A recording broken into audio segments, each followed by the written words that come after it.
Hey everyone, my name is Aaron and welcome back to MindScience episode 10. In today's video, we're talking all about authenticity, what it is, how to have it, and why you should want it more than anything else. Authenticity is the key to unlocking all of your natural potential, self-love, and inner freedom. It is the steering wheel that determines which direction your life goes in, between a direction that you want it to go and a direction that you don't want it to go. So let's talk more about why this is the case. A simple definition of authenticity might be being exactly what the universe intended. And so because of this, the universe always rewards authenticity and punishes inauthenticity. And I don't mean this in an authoritarian or religious type of way, but simply in a corrective type of way. Because the universe is self-organizing and self-correcting. If it weren't, then evolution wouldn't be possible. So being inauthentic is essentially an incorrect representation of what the universe intended you to be. And so life will begin to help you out by seeking to correct this imbalance. And what I mean by that is that you'll find that your inauthentic behavior continually leads you into suffering. And so in order to escape this suffering, you have to become authentic. A person who is authentic is really just someone who's become very clear on the difference between what hurts me and what doesn't. And the primary reason that we suffer in life is because of the deeply ingrained belief in what I call outcome happiness. When we believe that our happiness is dependent upon achieving outcomes, then we are firmly within the ego's program. Why? Because outcome happiness is what creates guilt. And if you watch my videos, then you know that guilt is the cornerstone of the ego's empire. When I don't achieve an outcome that I wanted, then either I or somebody else, or even life itself, is guilty. And so this is the fundamental difference between ego and authenticity. Break out your pen and papers. Ready? Ego is what I think I should do. Authenticity is what I feel like doing. When we live from the attitude of doing what I think I should do, then we overlook the subtle layer of suffering it creates. When we believe an outcome is what we're really looking for, then our consciousness becomes blind to everything else except that desired outcome.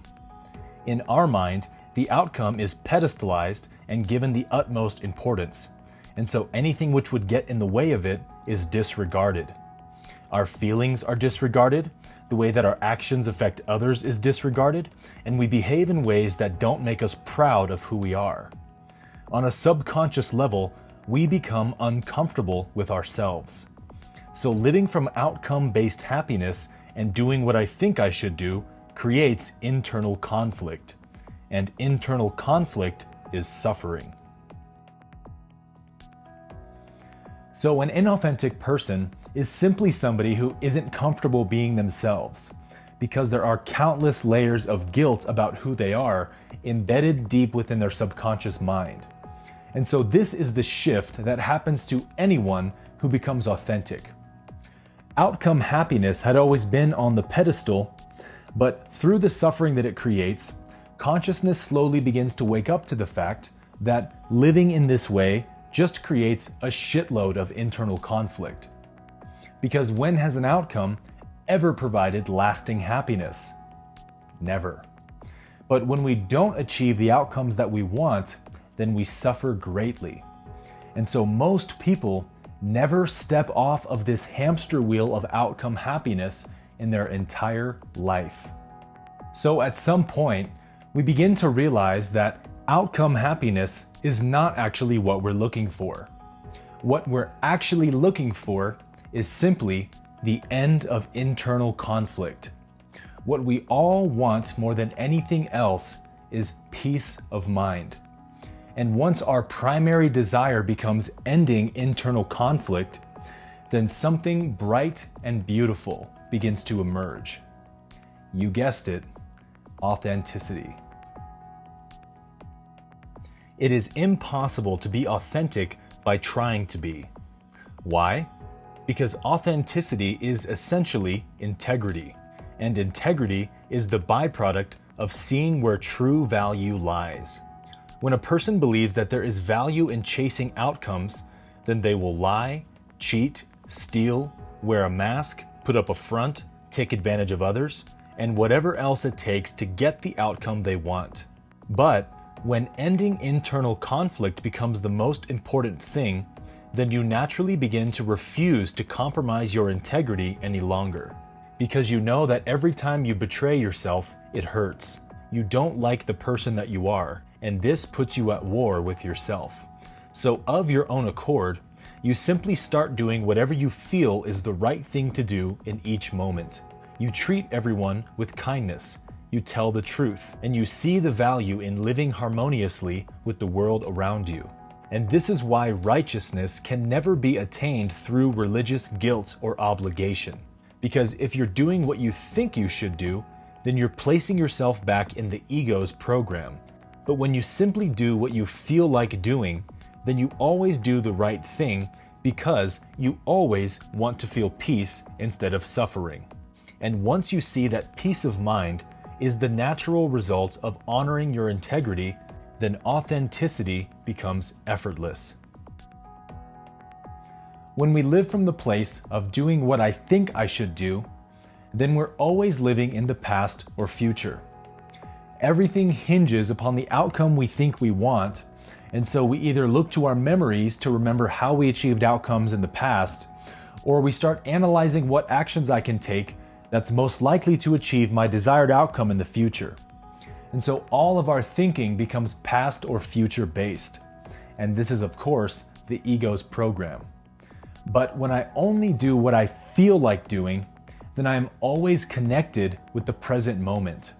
Because feelings are always and only now. Now, the ego is very crafty, and it wants you to listen to it and not your feelings. So it will strongly resist the idea that you should only do what you feel like doing. Because what's more honest and authentic than what you feel in the moment? So the ego will pretend to be noble by saying, "Oh, you can't just do what you feel like doing, because what if you feel like being a jerk and cussing somebody out?" That's not very spiritual now, is it?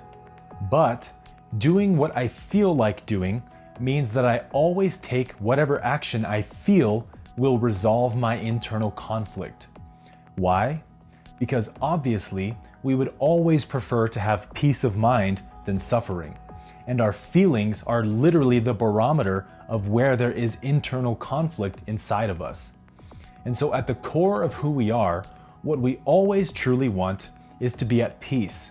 And our feelings are the only guidance system that can lead us there. This is the meaning of the phrase, follow what resonates.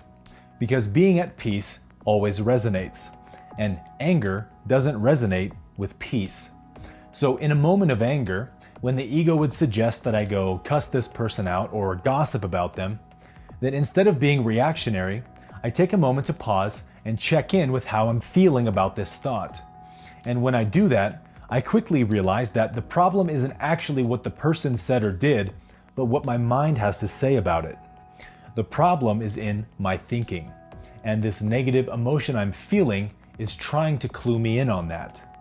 Egoic satisfaction feels really good for a split second, and then like a drug hit, it quickly wears off and you're left feeling unhappy about who you are.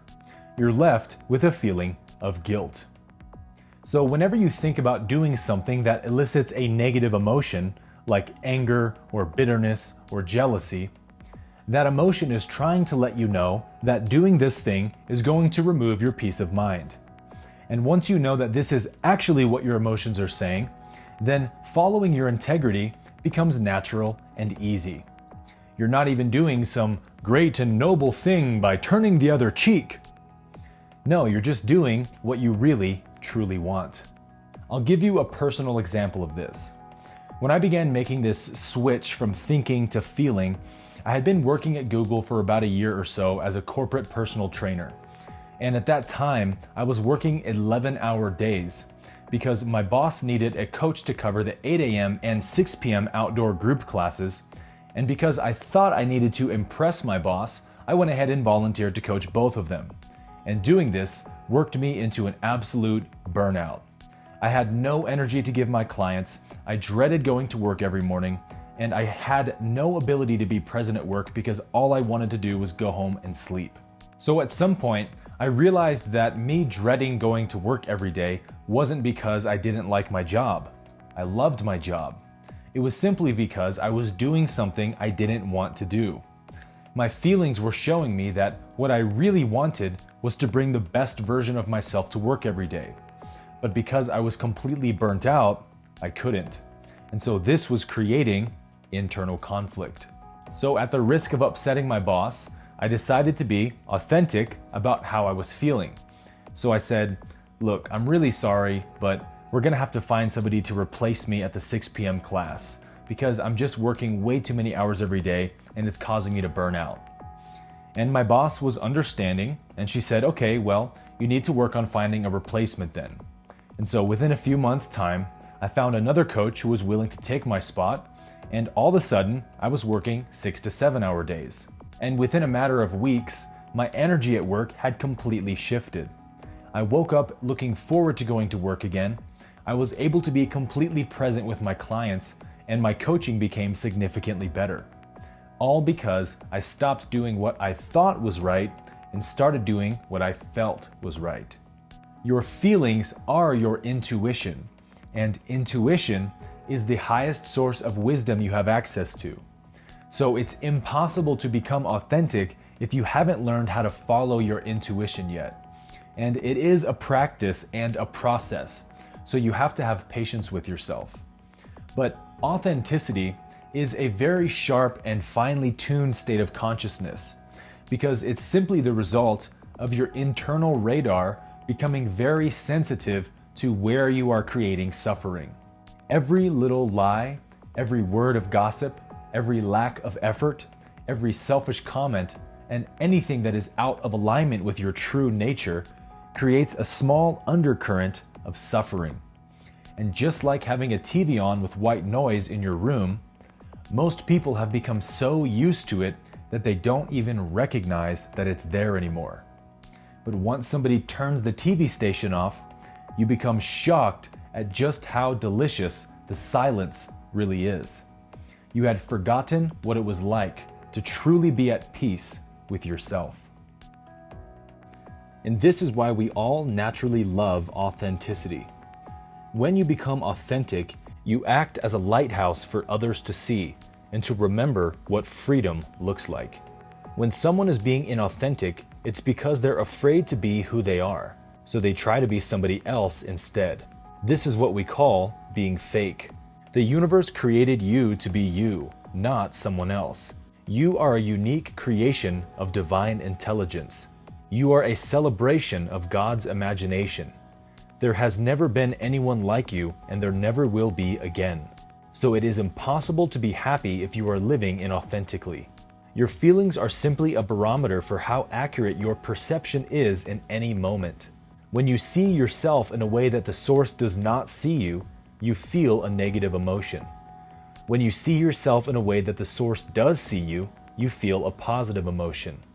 So by following the guidance of your emotions, you experience what is actually true in reality. Thoughts are merely conceptual, but feelings are experiential. And reality never presents itself as a concept. It always presents itself as an experience.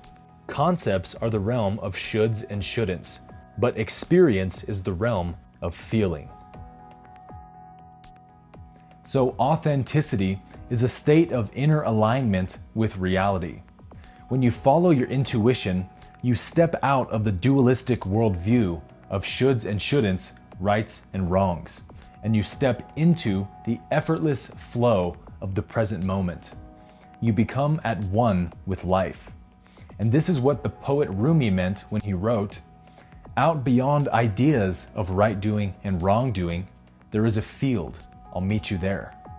When a soul lies down in that grass, the world is too wonderful to speak of."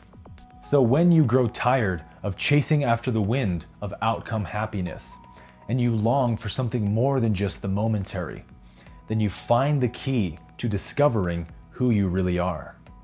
When you finally realize that what you want is something that is lasting, then you see that what you had always been searching for was you.